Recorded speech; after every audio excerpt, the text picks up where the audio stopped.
Rombongan PKS dipimpin Sekjen PKS Abu Bakar Al-Habsyi. Niat petinggi PKS untuk mengajak Golkar bergabung koalisi perubahan dan mendukung Anies Baswedan sebagai calon presiden di Pilpres 2024. PKS, Partai Nasdem, dan Demokrat sudah menyatakan dukungan pada Anies sebagai bakal calon presiden. Silaturahmi kita ini tadi dialog cukup panjang, banyak hal yang intinya satu kalimat, membuat suasana kondusif menghadapi pemilu 2024. Itu saja sebenarnya yang inti dari dialog kita yang panjang, sambil menyelaraskan, menyesuaikan informasi perkembangan-perkembangan yang ada. Semoga pertemuan ini mendapat rahmat dan berkah dari Allah Subhanahu wa taala, dan doakan kawan-kawan media kami bisa berkonsultasi dengan baik dan menemukan pemimpin yang terbaik untuk Indonesia ke depan insyaallah. Satu pantun mungkin yang menarik kita sampaikan supaya tidak terlalu tegang. Pisang emas dibawa berlayar,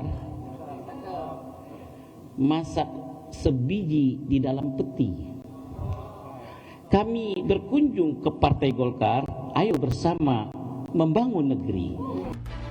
Beberapa pekan terakhir, pertemuan elit partai politik semakin intens terkait koalisi Pilpres 2024. Sebelum menyambangi Partai Beringin, elit PKS juga bertemu dengan Ketua Umum Partai Nasdem Surya Paloh dan jajarannya. PKS dan Nasdem bersama Partai Demokrat bergabung dalam koalisi perubahan mengusung Anies Baswedan. Surya Paloh pun telah bertemu dengan elit Partai Beringin. Surya Paloh membuka peluang untuk bergabung dengan Koalisi Indonesia Bersatu atau KIP bersama Golkar, PAN, dan P3. Dari Jakarta, tim Liputan iNews melaporkan.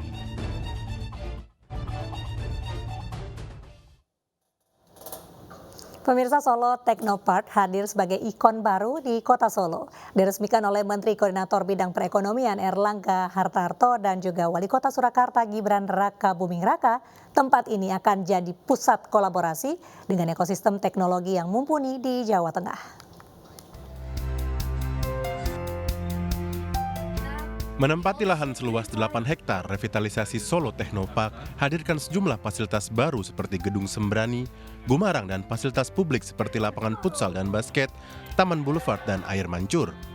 Revitalisasi tahap 1 yang dilakukan oleh pemerintah Kota Surakarta diresmikan Menko Perekonomian Erlangga Hartarto beserta Wali Kota Solo Gibran Raka Buming Raka. Tentunya ini merupakan sebuah hub untuk peningkatan sumber daya manusia, dan yang terkait dengan digitalisasi ekosistemnya luar biasa karena ini merupakan percepatan daripada pengembangan Solo Technopark.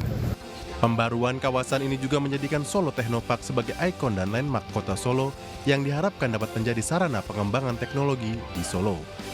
Dari Solo, Jawa Tengah, Septian Toro iNews melaporkan. Pemirsa, utang Anies Baswedan kepada Sandiaga Uno ketika Pilkada DKI 2017 terungkap sebesar 50 miliar rupiah. Sandiaga Uno membenarkan terdapat perjanjian namun telah mengikhlaskannya.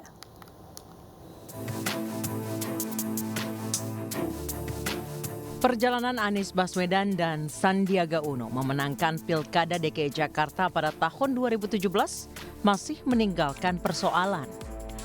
Terungkap adanya perjanjian utang piutang antara Anies dan Sandiaga sebesar 50 miliar rupiah. Perjanjian utang piutang diungkap oleh Wakil Ketua Umum Partai Golkar Erwin Aksa dalam diskusi dengan Akbar Faisal di kanal YouTube. Intinya apa? Isinya apa? Ya intinya kalau tidak salah itu perjanjian utang piutang barangkali ya. Siapa berutang, siapa yang diutangi? Ya pasti yang punya duit memberikan hutang kepada yang tidak punya duit. Jadi Pak Sandi mengutangi Pak Anies? Kira-kira begitu, karena yang punya likuiditas itu Pak Sandi. Kemudian memberikan pinjaman kepada Pak Anies ya kan. Karena waktu itu kan putaran pertama kan ya namanya juga lagi tertati-tati juga kan waktu itu. Jadi kira-kira begitu, yang itu saya lihat dan itu ada di Pak Rikrik itu Pak. Berapa nilainya?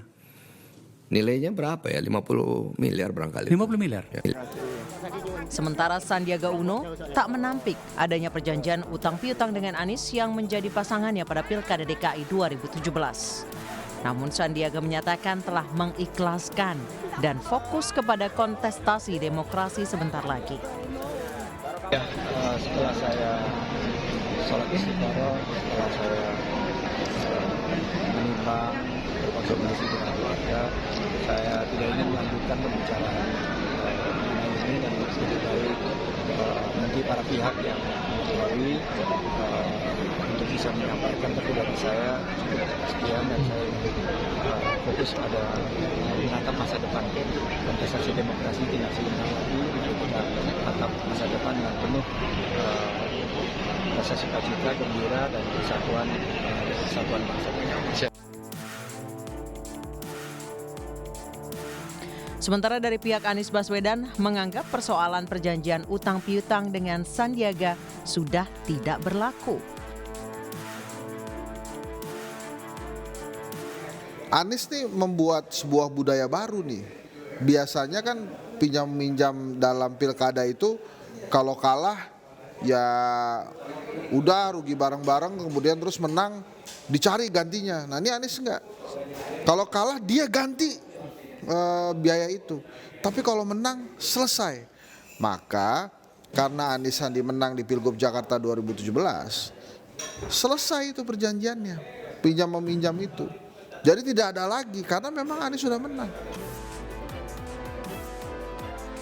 Anies Baswedan dan Sandiaga Uno sebelumnya berpasangan dalam Pilkada DKI Jakarta 2017 dan berhasil menang.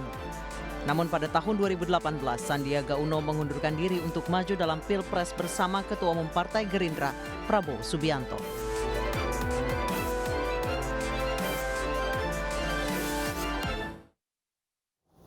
Ketua Harian Partai Gerindra, Sufmi Dasko menyatakan tidak aneh jika janji politik tidak ditepati. Dasko berharap semua pihak tidak terbawa perasaan dalam berpolitik. Ya namanya politik yang dinamis itu, ya jangankan pembicaraan lisan, kadang-kadang apa yang tertulis juga bisa meleset. Nah oleh karena itu Pak Prabowo selalu mengajarkan kepada kami bahwa politik itu harus mengikuti realita. Jadi jangan kemudian kita menjadi baper karena kemudian ya ini kan berapa kali juga ada yang tertulis menyatakan ini itu tapi kemudian nggak ditepati, ataupun pembicaraan lisan kan seringkali begitu. Pak Prabowo mengajarkan kepada kami selalu untuk ya berbesar hati, yang penting kita nggak begitu.